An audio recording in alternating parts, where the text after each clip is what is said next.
because then you could stand in order to pick the grapes instead of bending over and digging through the vines on the ground.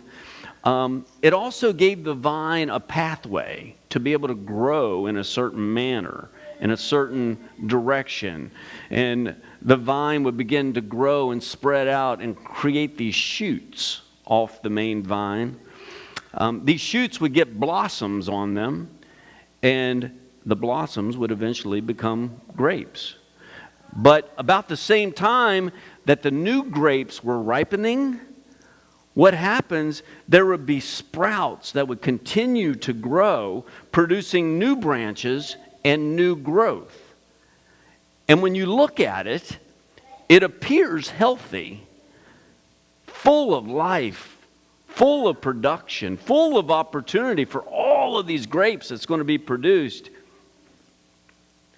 But the vine grower is not interested in lush growth. That's not what it's about. He's interested in luscious grapes. So the vine grower has to go in and prune the branches that don't yet have any fruit on them. It allows the branches that are producing the good grapes to remain the most vibrant, the most productive. So this image that Jesus begins to portray, it begins to make sense. We learn from this picture of Christ that he represents that main vine, the source of all the nutrients that's needed in order for the branches to produce. We are the branches. It's what the scripture tells us. The entire point of us being the followers of Jesus is that we are an extension, that it's expected to continue to do Jesus' work, to produce wonderful fruit, to bear much for the glory of God.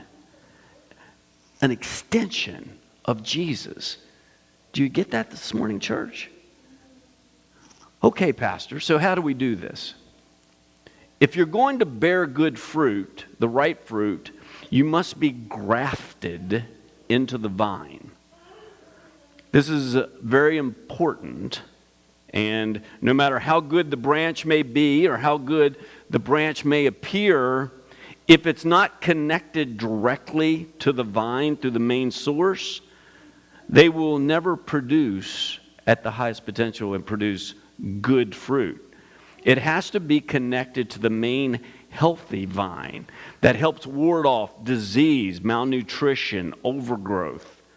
If it tries to overpower or to overgrow, it runs the risk of being left too long, that something can go wrong, that it may look so strong and vibrant, but it's destined to eventually shrivel up and to die. It's what Jesus is saying to all of us. We have to be grafted, connected to him, linked to the main source, to the main vine, connected to the life of Christ, so that we can be productive and fruitful, and for us to flourish. But notice, as important it is for the branch to be linked to the vine, it depends entirely on the vine grower.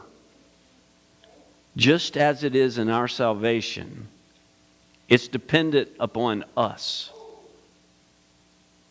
It's dependent on how we are connected.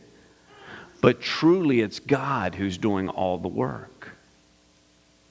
He's doing it for us. There are many of us out there that have it all wrong.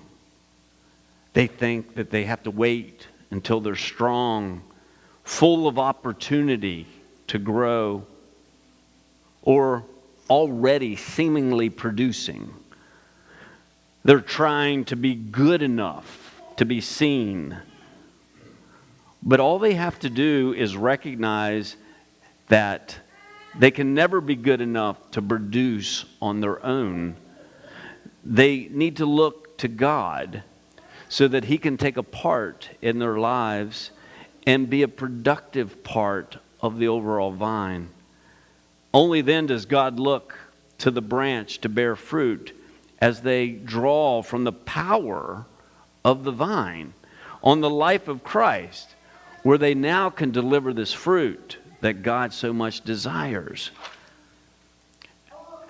As a productive branch, there's some things that we have to do.